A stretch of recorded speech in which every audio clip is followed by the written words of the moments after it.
not much has changed at Woody's, but now the cars are legal. The Charlotte Speedway, just up the road. Yeah, just go right yonder and take you a left, and it's up there about 2 miles. So just you right. Straight on? Yeah, just straight on. And Dale Earnhardt's going to win the race, son. There ain't no use in you going unless you're going to be pulling for Dale. Yeah, right here it comes, right down there now. Yeah! Yeah! Well, I like to hear that roar. Yeah! They love everything about NASCARs in Charlotte, the noise, the speed, and the drivers. Men like Richard Petty, he's made millions. This is what you need right here. Is that right there? He's fine. He'll take offering. Like most of the top drivers, Petty has his own line of T-shirts and souvenirs, and no shortage of fans to buy them. Business is going good. You know, it's a deal. You know, Richard qualified 11th this week, which is a big help. You know, and we're back on the right track. Cars is running good again. You know, so we just need a little luck. But business has been pretty good. You won't see too many T-shirts here with the names Allan Grice or Terry Byers. But after qualifying for tomorrow's World 600, the two Australians have the fans talking. All right, there. Then it starts having a push, and if you're feeding it on, it starts pushing, and if you go bang, it just straightens it up and drives it out of the corner. It flies it out of the corner. It's like... Grice's sponsors have leased an American car and team for him, and he qualified in 32nd place out of 42 cars. Grice was happy to be in the race, but disappointed because he'd been going faster in practice. I wasn't happy with the time I did because, as you know, I went quicker about an hour and a half before qualifying. During the practice session, I did a time that would have put me in the top 10, and I was disappointed that I didn't do the lap. I pride myself in being able to qualify pretty well, and I didn't do it on this occasion. But it's been a very interesting trip so far. Anything from here's a bonus. I've been offered some rides for later in the year. One of the big teams wants to give me a run, so whatever happens from here's a bonus. Just next door in the pits is Terry Byers' team. 6 of them altogether, counting wives and girlfriends. By NASCAR standards, Byers shouldn't be here. He has no big sponsors and has paid to bring his own car and team from Australia. Yeah, it's real important because they teach you all the tricks, how to cheat, and that's what it's all about. Byers will start number 35. He's proud of qualifying and just loves sitting in his Chevy. Yeah, it's piped out fairly heavy. It's safe. It's got good seats, racing harness. It's got fire extinguishers. It's got pretty well everything that you need if you crash at 170 mile an hour, which should get you out fairly safe. But some people have been hurt because they haven't set up their seat belts right, their helmets right, their gloves right.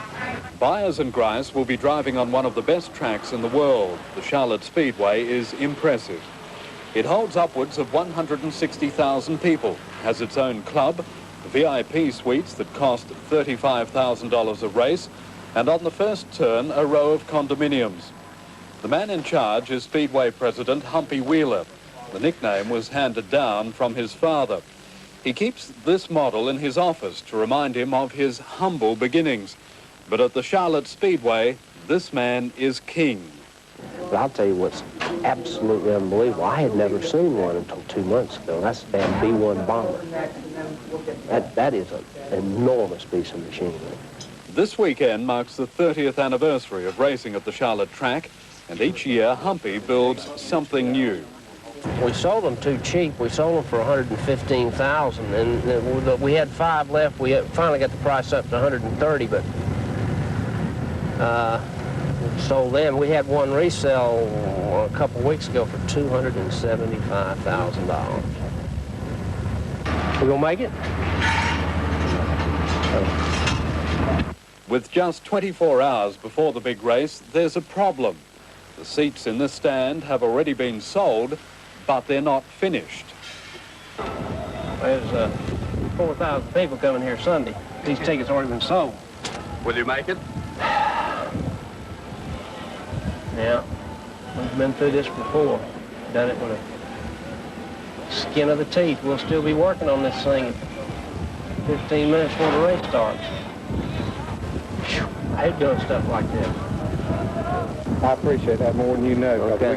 We're gonna get it. Well, I believe you will. And I appreciate it. I believe you will. Thank you. Okay. All right, Jack. Thank you. Thank you. Like most people in Charlotte, Humpy Wheeler believes NASCARs are the future for motor racing, wants to see them do well in Australia. We like action and we like combat sport. We like people to bump when we do it. And I watched Jeff Finnick the other day, the featherweight boxer in Australia, and I saw the big crowd at that boxing match, and I saw the same things there that I see here. Everybody's loving it, and everything is getting bigger and bigger every year. It's getting bigger. The raceways is getting bigger. It's getting quality equipment and everything. It's real fun. North Carolina is #1 for NASCAR. I like the noise and the wrecks. How do they sound?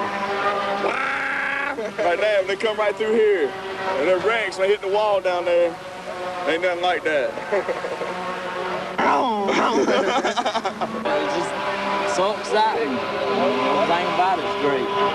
Whether NASCARs ever get this sort of following in Australia may well depend on how Grice and Byers do in Charlotte. Yeah, we got a lot of fans over here, you know.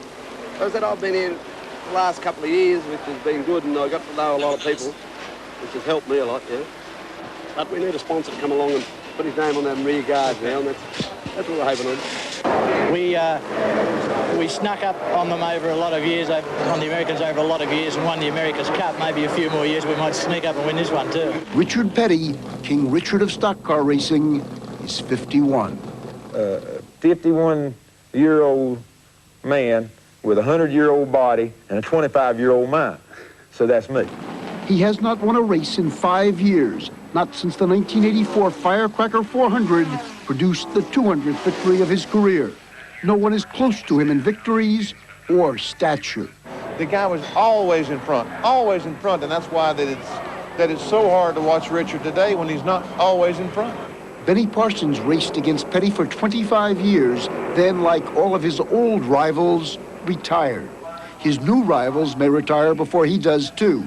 Some are young enough to be his son. One is his son. The way it looks right now, I'll probably retire a long time before he does. Should the King step down? The deal is that I love this stuff so much. I've done it since I was 10, 11 years old. I've been around it. It's all I've ever done. Then it'd be like taking one of my arms away from me or something. Since his last victory, the King has survived a spectacular crash. He was barely injured, and more recently, a fire in the pits that he had the sense and skill to bolt away from. He insists he does not court danger.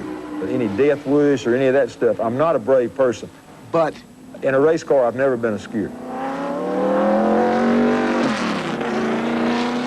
It's my high. It's my deal. It's myself, by myself, for 3 or 4 hours every week, and I can do exactly what I want to do. Except win.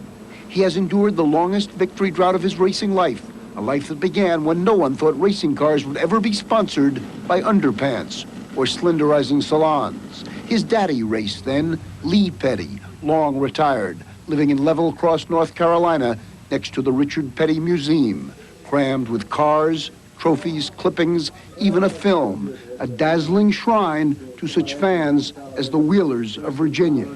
Their son, Benny, who suffers from spina bifida, actually met the King not long ago. Who comes across the track with Richard, brought him an autographed hat, sat down, took pictures with him, talked with him.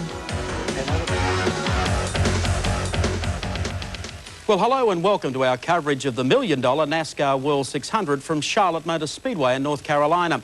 The traditional Memorial Day Classic is one of the most important stops on the Winston Cup Trail. And this year it holds special interest because of the appearance by Australian drivers Allan Grice and Terry Byers. Over 170,000 fans have packed into Charlotte for the big one, so let's take a look at the way they'll line up for the 600. Pole position to Alan Grice in a Ford Thunderbird with Mark Martin sharing the front row. Ken SCHRADER and Darrell Waltrip on row 2 in their Chevys. Row 3 will be split by Rick Wilson and Winston Open winner Rusty Wallace. The fourth line sees another Waltrip, Michael, and he'll share with Harry Gant. Row 5 sees Ricky Rudd and Brett Bodine in the thick of things, while down the field, Allan Grice starts out of position 32 and Terry Byers from 35 in the 42 car field. The machines, meanwhile, are on their way to the track. And on the outside of the second row, Kenny Schrader. The favorite today is Waltrip, but a lot of people are saying Schrader may have discovered something in the final practice yesterday that will make him strong. And we are under green, away for 400 grinding, grueling laps on this mile-and-a-half, 24-degree high bank track. Through turns 1 and 2, back straight away. KULWICKI is your leader. Second time this year he's come off the pole. He won the pole at Atlanta as well and took 3 pole positions a year ago. Won his first race in Phoenix, Arizona. Here he is out in front of Mark Martin. Both of these drivers cut their teeth in the Midwest of the United States in the American Speed Association. Waltrip lies third, and we expect that Waltrip will fade for a bit. We expect that Waltrip will slide back, but hang on, because in the last 100 miles, he usually makes a tremendous run.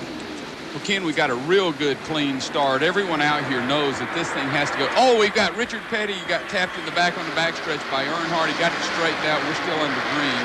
Richard Petty down the backstretch on the inside. He was tapped coming out of turn number 2. He's gathering it back up now. Wonder if he's cut a tire. Car number 75 goes up on the outside. Morgan Shepherd. Jarrett right with him, and he apparently has now found the groove again and is underway. Back with the leaders, and you see 2 Fords and then 2 Chevrolets with an Oldsmobile in 5th. They're deployed as follows. KULWICKI is first, Martin in second, Waltrip, the 4-time winner of the event, in third. Maintaining the 4th position is Schrader. That's actually a team car to Waltrip, owned by Rick Hendrick, and Rick Wilson in car number 4. Oldsmobile is 5th. Wallace falls to 6th. As they come out of turn 4, it's Michael Waltrip in 7th, Harry Gant in 8th, Ricky Rudd 9th, Brett Bodine coming by in 10th, Terry Labonte 11th going to turn 1 with Jeff Bodine in 12th, Earnhardt 13th, and it's Elliott in 14th. Back straight away. Speed, wow, 167.4 miles an hour. Chalk him up for the Timex Award today. That's an incredible lap in here. Turn 2, a problem up in the corner. One car slithering into the wall and bouncing back down across the track. That's Jerry O'Neill out of Auburn, New York in his first 600. And he has a tire down. Caution not coming out. Track is clear. He slapped the wall on the outside, came to the inside. Here you see him trying to make it back into the garage area to the pits. He's got a long way to go. Leaders come down out of turn number 2. Here you see KULWICKI out in front. In second, Martin. Waltrip pacing himself in 3rd spot. And there's a battle for the lead. Down to the inside, Martin takes a look. Here he comes, challenging for the first time. Jack Roush has built cars for drag racing. He has had championships in all kinds of American sedan stock car racing. This is his first effort in stock car racing with this machine that you now see deployed in first place. Martin pulling away now before some 170,000. Allan Grice of Australia has pitted and gone back to the track in car number 47. Grice going the lap down as they go into turn number 1. Waltrip to the inside. Waltrip going for second. Number 17, bottom of the racetrack for second. And here Schrader takes a peek. Elects not to go through. Now comes Schrader. Fading a little up in 4 to the outside goes KULWICKI. Meanwhile, car number 33, Harry Gant, exploding up through the field. Gant having a terrific run, gets himself up into 7th position. KULWICKI got real loose that time going through 1 and 2. You can see the 2 cars running side by side. Rick Wilson jumps up under him. Harry Gant is coming on him fast. The handle on that frying pan, car number 7, seems to be a little hot for Allan KULWICKI, and he falls back again as Rick Wilson is challenging him in the yellow, number 4. Mark Martin is up in front. At one point, Mark Martin would have you know that whether or not he can win the race, he would tell us about that. You always race as hard as you can and do the most that you can with what you have to work with. And you know, that'll be the case here. Rusty won the 500 from I don't know how many laps down last fall, and that's not common, but anything's possible. Here it remains, Martin in first place. Further back in the field, look at this scramble. Wilson on the inside, Kulwicki on the outside, as they go at it side by side for 4th position. And directly behind them is another strong contest. Here is number 33 challenging with 27 on the outside, Rusty Wallace. So you see 4th and 5th and 6th and 7th right there. Kulwicki in number 4, rather number 7, Wilson in number 4, and he is in the 4th position. Change that. Give Kulwicki in number 7 the 4th position and bring Rusty Wallace on a tear in the Pontiac up into 5th. We noticed earlier Harry Gant just drove by no problem. Now the 27 car and the 4 car, 27 car, Rusty goes right back. Harry lets him go because he says, hey, it's 600 miles. So you have to think of that philosophy. You've got to take care of these cars. Gant in the 33 has won the 500 run each October here in Charlotte. Has been a contender and 7 the pole in the 600, but has never taken it home. Meanwhile, up in that 2nd spot, the battle continues to get a little hefty. The leader continuing to pull away. There is car number 6, and look at this battle for 2nd between 2 Chevrolets. On the outside, number 17, Waltrip. On the inside is SCHRADER. The Hendrick car is getting very testy here in turn number 3. Watch the 27 as they go into turn 1. He's dipping below the line. Remember, it's a 24-degree banking, so when you cross the white stripe on the bottom of the racetrack as they lap Allan Grice of Australia, there you see him in the 47. Brought all the way by Foster's to the United States to try to get more experience for that race at Thunderdome in Australia next December. Watch and see if Wallace again will tip down below that white line. See the 7 car slide up. And to the inside comes Wallace. He's able to stay off the line considerably that time. Gant staying with him bottom of the racetrack. You can draft a bit on this track. It works seemingly better with the Grand National cars, the D6s, that we saw in competition yesterday, than it does with the Winston Cup cars here. Full power on. Out of turn 2. Wallace pulling up to assume 4th position, and Harry Gant coming with him. Harry Gant to the bottom. Kulwicki fights him off. Let's see if Kulwicki slides up again. His car's a little loose, and it has been Gant gain on him a little bit. The car is sliding a little bit. Did you see the smoke roll out of the back of number 7 there? I think that's tire smoke off the outside right rear of that Ford. And here comes Gant down to the inside, pressing. Number 33 in the Jackson Racing stable, staying 4th. Harry Gant getting a bit of an interval here. And Kulwicki is collecting Waltrip. He's gathered up some speed and coming back on it. Allan Kulwicki down to the inside, approaching turn 1. 38 laps complete, working 39. Here comes Wilson, also in the Oldsmobile at the bottom of the track. It's Waltrip fading his car number 7. Kulwicki pulls up. I think I wrote this book. Didn't I say early, Waltrip will lead early, he will fade, we'll forget he's in the race. Then there'll be a caution with 50 laps to go. He's out, wins the race. Labonte also pulling up through in the Junior Johnson Ford, looking very strong as Chad Little pits car number 90. There's your leader, number 6, Mark Martin. And deployed in 2nd spot is Rusty Wallace in the number 27 Pontiac. And the margin between number 6 and number 27 continues to grow. There you see that difference between 1st and 2nd place. In a few laps, Mark Martin will be in a position where he's going to start lapping some good cars, so he's going to have to work this lap traffic, and that should give Rusty and Harry a chance to close in. 56 laps down. Here he is on pit road. Rusty Wallace has been running in 2nd place. Going to the right side. Barry Weiss, why did you stop so early? Well, we didn't. The races we've had have had timeouts and stuff. We've really not had a good calculation on fuel. The car's fine, and if we stop early, it takes less time to get it full. Plus, we have the advantage of better tires for a few laps. Okay, there you have it from the man that first stopped early for Rusty Wallace. Back to you, Captain. Gant in number 6 staying up in front. Gant in 2nd spot now. Now you see 6 is in, so that would put Gant into the lead. I noticed Martin on pit road. Harry Gant now takes 1st place. Notice Dave Marcus was out of gas coming in, so they're not getting the mileage that they thought they would. Been green all the way. Kulwicki would take the lead at this moment. Now Kulwicki pits. This was a rundown as of 50 laps. You know where your favorite is running. Here's a complete rundown as of several laps ago. So most of the field has now been on pit road. I think Waltrip is now first. Number 17, Waltrip, going back from 8th, goes to first as they have these pit stops. Let's see what his range is. Yesterday he impressed us with his V6 machine as he ran further than anyone else. KULWICKI out there running behind him by a lap as 17 has yet to pit. Waltrip very apt to make these things into economy runs as he did in the 125-mile qualifying race at Daytona this year. He lets KULWICKI go by. Well, KULWICKI has on fresh tires, and Ken, after this pit stop, it'll be interesting to see who runs well and who doesn't. There's a big division on what will go on these cars.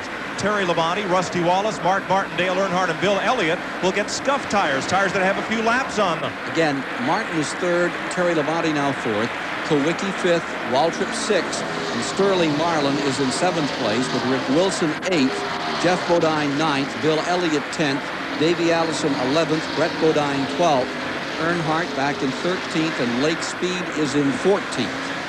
It's the front of the field. And still, it's a green flag run. If they stay this way, we'd be in for a record today, John. Question about it. Well, when a race stays green this long and you have pit stops involved, that's when, if some of these good race cars can get lapped, you can see Harry Gant is gaining on some good cars. He's gaining on Ricky Rudd, which is one of the better cars, and Michael Waltrip, who qualified so well, is not that far in front of him. So a lot of these teams would love to have a caution to get a chance to readjust their cars and get everything balanced. Petty in the pits. Got a tire marker, too. Right side of his car. Twice a winner of this event. Comes back on the track. Battle for fourth. Labonte in the Junior Johnson Ford Thunderbird. And number 7, KULWICKI, the pole sitter, going at it for 4th spot. We have Fords now, 3rd, 4th, and 5th with General Motors products, Buick and Pontiac, 1st and 2nd. Caution is on. First time today, comes at 92 laps, 138 miles in, 308 laps to go. The racetrack is clear. It must be for debris on the track. I can't see anything. They're saying there's a wire on the track. Some wire has come off a car and is on the track, and they want it removed. Look at those pieces of rubber that have been collected, bouncing back toward those cars. That's the kind of shrapnel you're racing against. As we take a look at the 90-lap rundown, I mean, all of you folks that have some individuals you're interested in, so much intense battling up in front, give you an idea of where some of your favorites may be running. Here's Petty falling back just a bit and up in front. Remember, he's a lap down. Car number 33 has the lead. That's Harry Gant in the Buick, and the Pontiac moves in that 2nd spot coming through turns 3 and 4. Harry Gant has won himself 10 Winston Cup races since he began back in 1973. Whoa, Greg Sachs went across the grass to go 3 wide. I mean, 4 wheels on the grass in the trioval. It's the Dale Earnhardt trick. That's what they call agricultural racing here in North Carolina. On the asphalt, on the grass, out in the clay, whatever it takes. I'll guarantee you it's really an advantage to start up front and get that jump, because there is some heavy-duty racing going on. Change of position here just behind these front 3. Swapping positions around. Mark Martin getting caught up by car number 11 and by 17, both scooting by, and here comes SCHRADER. Number 11, Terry Labonte, goes to 4th, Waltrip to 5th. And now on the outside, here comes Waltrip around Labonte into 4th. SCHRADER dropping to the inside in the back straightaway as they shuffle the positions down the backstretch. Ken SCHRADER puts his Chevy up in front of. Here comes Labonte right back again. On the inside, number 11, holding 25 to the outside, even to the line. They're now showing that SCHRADER car. They're saying he's a lap down. He's gone 1 lap down, so SCHRADER's fighting to try to get his way back up in front, make his lap up. It can be done. We've seen them come from 2 laps down to win here. And you heard about that first race when the winner came from 4 laps down to win. Yesterday, Robbie Moroso was down a lap in the 300. He made it up and went on to victory. And there is the second Australian car, and that was the one highly favored to have a stout finish today. Car number 47, Allan Grice, in trouble and back in the garage area. Car number 47, the Foster's Pontiac, with the hood up. Looks like they may try to get back out here. Take a look just a moment ago as we were approaching the 175-mile distance here in the race. Out of turn 4, that's Rick Wilson, the number 4, down on the bottom of the racetrack. Marlin in the middle, Bodine on the outside. How do you do? Wow. That at about 170 miles an hour. And nobody lifted. Nobody lifted. And Earnhardt just sat there and watched. Sterling Marlin up in the 6th position, back with the leaders, and we have a new leader. Car number 27, Rusty Wallace, assumes first place. And here you see Alan Kulwicki's number 7 Ford going to second with the Oldsmobile. Note that Oldsmobile, John, running in 3rd spot. You noticed Alan that time got high again. It seems the longer Alan goes, his car gets a little looser, and he went high, and Harry was able to get closer to him. He'll probably try to go under him this time. Jimmy Means in the Alka-Seltzer car. Apparently he's not feeling well today. Just pulled back into the garage area.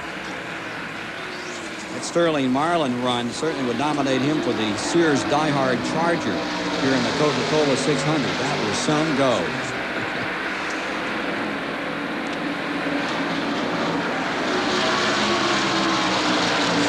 Wallace wants to lead, and wants to lead a lot this year. He feels he lost the national championship a year ago because he just didn't come out here and assert himself, didn't dominate in the races. And so therefore this year he really has his eyes set on the Waldorf Astoria in New York City. And there's that second Australian car, number 06. That's the Byers car that crashed late yesterday. Terry Byers, who's from over in the steel world of Australia. Here he is, coming down to the line. He's tried to qualify well. He had a good first lap. The second lap, he spun in turn number 2. He's been working over here for a year in the United States on Winston Cup cars, trying to gather some experience and take it back for Thunderdome in Australia. Another lead change taking place as the car number 7 of Alan Kulwicki appropriates first position another time, and he brings Harry Gant right with him. 125 laps are now complete, 187 miles. Here's the battle for 4th. Rick Wilson, number 4 on the inside. On the outside, Terry Labonte, who was in 4th. Now it's Wilson again. And there's the Schrader car, a lap down, still trying to get back in the hunt. That's really been a heated battle. They've also been door-to-door. They give each other plenty of room, but they've been racing hard trying to get around. Rick Wilson all year has been one of the strongest cars in racing. The Kodak car is always strong. If he can just make her last all day, he's another guy that you can't count out of this one. There may be something to miss on car number 27. Let's see what happens here as the Datsun crew awaits number 27 Wallace. He's in, and it's a tire change.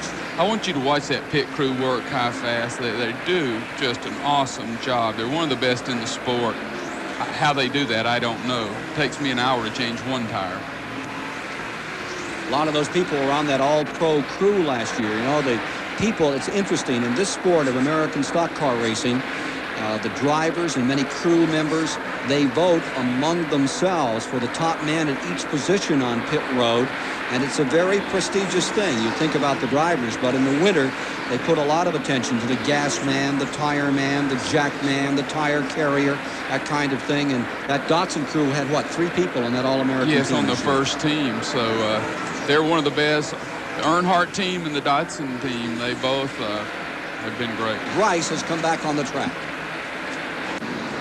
Caution is on, second time today. The Cale Yarborough, number 29, being driven by Hickory, North Carolina's Dale Jarrett, loops in turn 4. Second caution of the day. Excuse me, Mike. We're under caution. Pit road is still closed. Jarrett, who's flat spotted his tires, is in there. The rest of the field stays out. This comes at the most appropriate time for the rest of the field. Absolutely couldn't come better. This will give them all a chance to pit and will keep a lot of people in that lead lap as they had wanted to. There's the spin that brought out that caution. Everybody away. Coming up to speed in the back straightaway, there you see Mark Martin, bottom of your screen. Takes a while to get back to full song, and he is dropping back behind those leaders, going down another time. Tough on him. And 25 looks like he's making up a lap. Look at Schrader out in front. And we've got a spin, and 4 gets collected. No caution at this out. point. I believe it was that O'Neill car again. Started to spin in turn number 4, gathered it back up, went on his way. There you see him, the back of the field, with another wild moment. SCHRADER out in front. He'd love to see a caution now. Ooh. Terry Gant just lost a motor. Yeah. Just a moment ago, coming out of turn 4, smoke rippled out of car number 33. And Harry Gant's Oldsmobile is now a retiree from the event. That's a sadness for a lot of folks that love to see him run. And there's the Byers car, 06, that Australian car getting lapped again. See him down there on the bottom of the racetrack. I'll tell you what, give them 2 or 3 years, those Australians will be around. Here's KULWICKI trying to put a lap on SCHRADER, back straightaway. This is lap 163. Working 163, SCHRADER trying desperately to stay in the lead lap. And KULWICKI trying to knock him down. Well, here we're going to go. Here comes Wilson. They're going to make it 3 wide. Oh, KULWICKI slides out of 4. At 165 miles an hour, KULWICKI gathers it back up. Now, you'd think they were battling for the lead, but it's more desperate than that for number 25, SCHRADER. Wants to stay in that lead lap. KULWICKI does not need him up there, nor does Wilson, nor anyone else in the lead lap. Formidable competitor, Ken SCHRADER out of Fenton, Missouri, now going to lap down. No, sir, he stays right there by about 3 feet. Back comes KULWICKI on the inside. They're watch him pull down. They touched. And they're 3 wide, and Wilson gets hit. God. Oh, and there goes Mark Martin diving under him on the grass. Hey, I thought this was a 600-mile race, boys. Y'all slow down. If I was a pit crew, I guarantee every crew chief is screaming. Something's happened to KULWICKI's car. Look at him backing up, and here comes 4 up through. Here comes 6. And remember that 6 is a lap down. He probably cut a tire down with all the banging or has a problem, or he listened to his crew chief and said, get out of that junk. It's 600 miles. I want to race, man. There you see Terry Labonte in the Junior Johnson car, who's been running up in the top 5, top 6. He is slowing down, belching smoke as he goes into turn number 1, and it looks like it's over today for Texas Terry. He's way off the pace at the present time. Mark Martin has made up his lap. He's running back in the lead lap while Rick Wilson leads. Allan KULWICKI is in second, and Bill Elliott's closed up in third. There you see the Martin car, number 6, scooting up in front. We just saw Rusty just jump under Bill Elliott to pick up that 3rd spot. Now we have KULWICKI going after the 4 car. Here is Allan KULWICKI beneath Rick Wilson. And another change of the lead. And see, I think that's a real intelligent move by Allan KULWICKI. It got crazy up there. Everybody was banging, pushing. He said, I'll drop back a little bit, let this thing settle down. And now he's gone back to the front. He let his tires cool. And I think I really compliment him on, and that's the kind of thing that will mature him and make him start winning races, or more races. 5-car length advantage for KULWICKI. Gets out in front, so he has a clear view of everything that's going on now. Commanding the race with Wilson in second. The 9 car and the 27 car continue their own vendetta, and here comes Wallace down to the inside. Here's Rusty Wallace getting beneath Rick Wilson into the back straightaway. Side by side. Pontiac on the inside, Oldsmobile on the outside. Back to the garage area for car number 11. And see, this is a lot of good cars. We're starting to lose real good cars that were capable of winning this race awfully early in the race. So I have a feeling the track conditions and the rear end choices, because of weather change, the way the motors were set up with carburetors, is starting to hurt some of these teams. So it may be the team that guessed right on the choice of carburetors or the choice of rear-end gear may win this race. Allan KULWICKI bears down on pit road. That will give the lead over to Bill Elliott. Ford inherits the lead from another Ford. Moving up to second spot goes Bodine. Marlin moves to third. Darrell Waltrip to fourth. Davey Allison into fifth. KULWICKI away at 17.4, 2 tires and fuel. And see, a great stop is somewhere in the area of 12 seconds. You know that Terry Labonte's crew made 11-second stop in the Winston. Fire on pit road. There's a fire on pit road down around car number 14. They're spraying. Everybody's there with the fire extinguishers. They have the fire under control. That's on A.J. Foyt's car. Terry Leslie, the driver. ARCA champion a year ago. Now watch them. They're going to jump on, put the tires on, and continue with business as usual. And we still have 39 cars remaining of the 42 that started. That's the incredible number. Only 3 have retired. And there you saw them. Mears, Gant, Labonte out of it. Everybody else is still running. And both of those Aussies are still out here giving it their best shot. We just saw Allan Grice a moment ago looking pretty strong in the race. Here's the 27 and 7, your lead cars. Rusty Wallace in the Pontiac, Alan Kulwicki in the Ford, continuing their confrontation up in front. And there is Allan Grice, right in the bottom of the screen, who's traveled the furthest to be in the 600 today, all the way from New South Wales. And he's trying to gather as much experience as he possibly can to take home to Down Under for their great event in December. And it's really not that far away to Australia. It's only 24 hours by air. Number 4 and car. car number 4, Wilson has just crashed in turn number 2. Petty has just spun in the grass across the start-finish line. Kyle Petty. They've had to come in and fix a windshield on his car that came out. There was no caution for him, but there certainly will be a caution for Rick Wilson in number 4. Let's take a look at what happened to Kyle Petty here. Here he is sliding through the grass. The windshield is already out of the car. He just picked it back up, drove all the way around the track, came in. What's this? He was coming in. They're saying, pit, Kyle, pit. And he drives right over, drives by. He didn't even lose a lap. And there is Earnhardt's car being pushed back. It's going behind the wall. Dale Earnhardt in trouble here. The car going back to be worked on, an ignition problem on Earnhardt, the 1986 winner of the 600. Alan Kulwicki has just put the shoulder to Bill Elliott and taken the lead. Take a look at what happened in lap 235. There's Kulwicki, number 7 on the inside. Touch, contact. And away from another angle. And that's better than 160 miles per hour on this 1.5 mile track. Here they were, nosing in, wheel to wheel. And they begin to scrape paint. See Alan come up. Alan Kulwicki, college graduate engineer. He looks like a good old street fighter. Here is Bill Elliott in the number 9 car, running in second place. Right behind him comes Rusty Wallace, who looks like he wants to make a move on that Ford.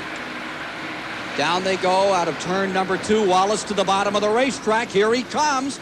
Rusty Wallace circulating down on the lower side. Has himself into second, but can he stay there? Elliott lets him go for the moment. That's exactly what he did. Bill Elliott's not going to fight. He knows we still have a long way to go, and he would just ride there comfortably until he feels the opportunity is good for him. Eddie Beerswale has tagged the wall in turn number 3. He's rolling down the back straightaway. No sign of a caution as yet. You can see the front end badly scraped up on Eddie Beerswale's car. There's the passing flag, the move over flag, but no sign of a caution today. He has it down to the inside. We may keep it running here. Here's Richard Petty in for oxygen, and Jimmy Means has stepped into his car. Just telling you, Jimmy Means is now in the car. Richard Petty taking oxygen, and here's the car rolling back out onto the track. Remember that carbon monoxide poisoning story earlier this year? Now, they've been using a mask with Richard in an effort to try to give him cleaner air. Here's how the start looks as you're live inside Phil Parsons' car coming for the green. Across the stripe. That's how he sees the start, diving into turn number 1. There you see Bill Elliott just off his bow in 5th position. Back into the back straightaway. You notice how they will hold their line because they're a lap down. They'll let those fast cars in the lead lap, even though they may be just as fast, they will let those cars get on by. They do not want to interfere, hold them up, because they know they don't have a chance of getting their lap back at this time. SCHRADER made a nice jump. He had started 6. He's picked up a couple. Look at SCHRADER down to the inside. SCHRADER is really fun to watch race. Whoa! Elliott down to the inside on Bodine. Martin a little loose for a second. A lot of squirrely cars up there in 4. Martin tapped SCHRADER in the rear, but the great thing, Martin immediately got out of it, let SCHRADER straighten it out, and they went back to racing. The 6 car is Mark Martin, the 25 car Ken Schrader. Now here they're going to just go 3 wide. All of this for 4th place. With some distance to run. Bodine has it. Look at this scramble. Martin to the inside. Underneath Elliott. Comes up on Schrader. Bodine pulls away. He secures 4th for a moment. Oh, they touch. Yeah, they banging on each other down the main straightaway. Quickly right to the wall. They both lost it. Not on purpose. The 6 car just got a little loose and hit the 25 car, but there was nowhere to go. Bombarding into the back straightaway. Here's Schrader blasting back around. Car number 6. Mark Martin. Dandy scrap. 25. Ken Schrader. Stays right in there. Yes, Dale Earnhardt, as you recall, Ken, he came in for a pit stop. They were pushing down pit road. They could not get it refired. They found out that he did drop a valve, and he is out of the race for today. So okay, and car number 31 is going. We got a car blowing an engine right across the start-finish line. Number 83 trying to hold it down. I think he's got some oil in the rear tires. No caution as yet. Still no caution out. He's trying to get down to the bottom. Almost gets overrun by O'Neill. There's definitely oil dropped on the racetrack. I wonder why he stays out above the line. We are under caution. Watching Rusty Wallace on pit road. His major adversary thus far, Allan Grice, stays on the track in first place with car number 7. As to what created this caution, let's take a look now. This car, number 47, Allan Grice, had a problem. Take a look at it. Apparently when the 71 came around him, Dave Marcus just pulled the air out from underneath, and away he went. I think what he tried to do, he was driving it in fast, and I think what he tried to do was to cut it down, and it just locked it down too much, and the rear end came around on it. Great job there of Larry Pearson missing him, and Rick Mask in the banquet food car comes right by and misses him too. So pretty wild dance down through there, sashaying about car number 47. Coming to rest. They've changed the tires. He's back out again and ready to give it another go. Tough Aussie. Allan Grice. This is his rookie race in the 600. He ran the 500 last year, I believe, and had that finishing position. Here is Grice coming back in another time. And here's Bodine and Wallace at it for 4th spot. I like to see these 2 guys race with each other because they really go at it. They're both aggressive, hard chargers, and neither one of them will give an inch. So they give you good, hard racing. Averaging 166 miles an hour. Right behind that pair comes 94.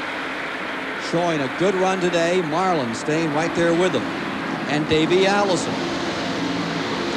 Followed by Darrell Waltrip.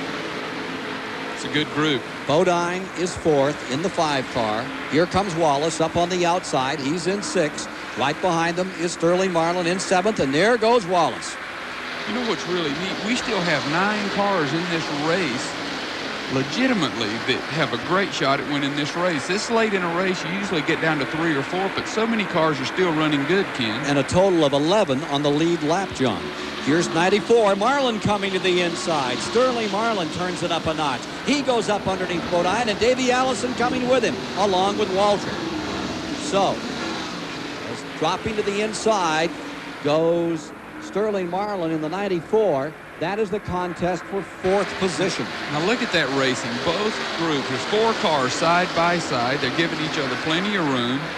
I really think the drivers really Allison slowing down. Davey Allison's number 28 comes off the pace. Yeah, and I don't believe this is a tire. This must be a motor problem because he is really off the pace. Robert Yates' car coming slowly.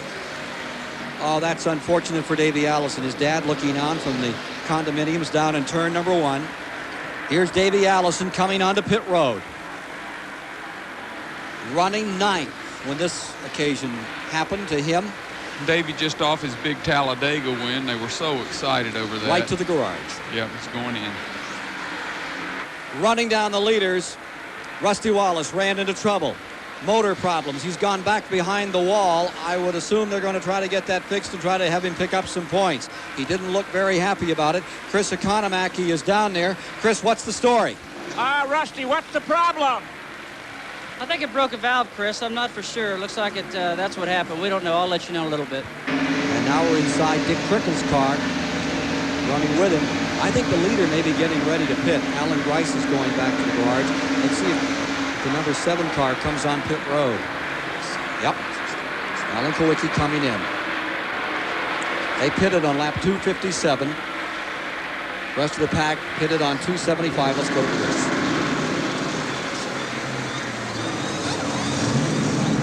Okay, they're checking the left side of the car. He's getting right side tires. The dented fender, the left rear fender on KULWICKI's car, has got a nick in it. This is a fast stop. He's on his way. As we watch Waltrip in the 17, doggedly holding on to second place, focusing his attention on car number 7 for the most part.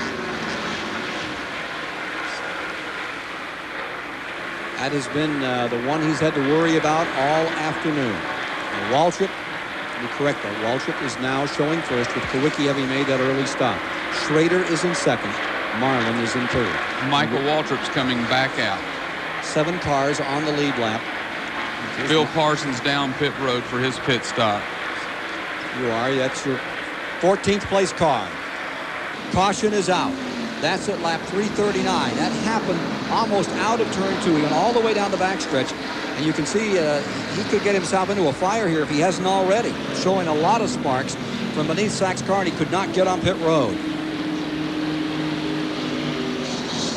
339 laps complete. Waltrip has stayed out. This is to his advantage. SCHRADER stays second, so the Rick Hendrick Racing Stable has cars first and second. Marlin in third, KULWICKI in fourth, Bodine in fifth, and Elliott in sixth. Waltrip in command, going for his 5th win of this race. Watch and here Bodine comes come Bodine. back. Now remember, Bodine has just been put 1 lap down. 25, SCHRADER is the second place car. Here's SCHRADER to the bottom of the racetrack. So Rick Hendrick has 3 cars in your picture right here. The 17, the 5, the 25. Here's Elliott coming back to speed, trying to get his lap back. 347 laps complete. 53 to go. SCHRADER into second clean. Okay, Darrell Waltrip is he is our leader. Kenny SCHRADER, the 25 car, is second. Sterling Marlin, the 94 car, is third. Allan Grice, the 7 car, is fourth. 25, SCHRADER staying second. Here's 94 challenging. Sterling Marlin coming to the inside. Marlin senses this could be his day. SCHRADER standing in his way to charge up there and go after Waltrip. Here he comes to the inside. 94, Sterling Marlin. No holding back now. You've got to go for it. To the line. It's Sterling Marlin from Tennessee on the outside. Missouri's Ken SCHRADER, high side of the racetrack. And here comes Allan Grice from Wisconsin in the 7 car back into this race. You see Allan drop by, and he's just going to wait and see who gets by who, because this is where you can get in trouble, because both of these guys are very aggressive. SCHRADER got around a little bit, so Allan's going to follow him and think the high side will get a better jump off the turn. Ooh, they touched for just a second. Room. A couple of laps to go. And Waltrip will once again taste victory. The first man to win this 600 4 times if it all hangs together from here. Darrell Waltrip singling out those final moments. Getting down toward the finish.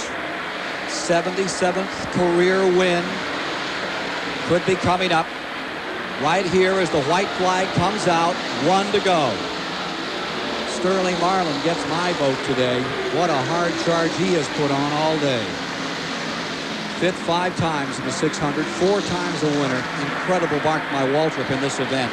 Here he is ready to lap Larry Pearson once again.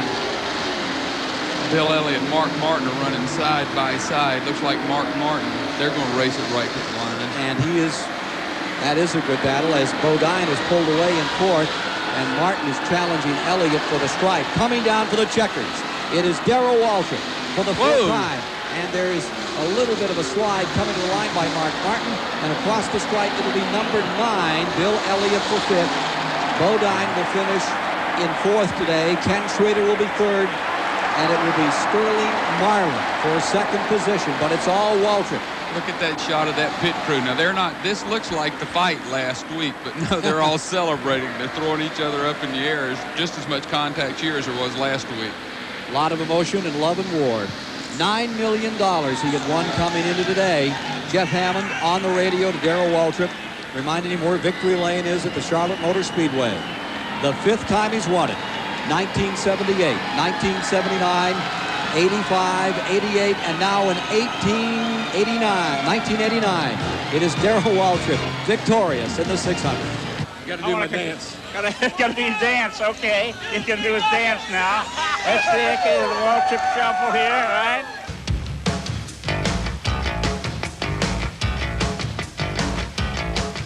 Thanks, Bob Jane All-Rounder. You've just saved another Aussie.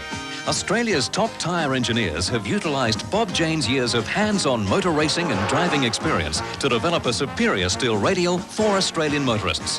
The Bob Jane Australian All-Rounder, a top-handling tyre with excellent steering response.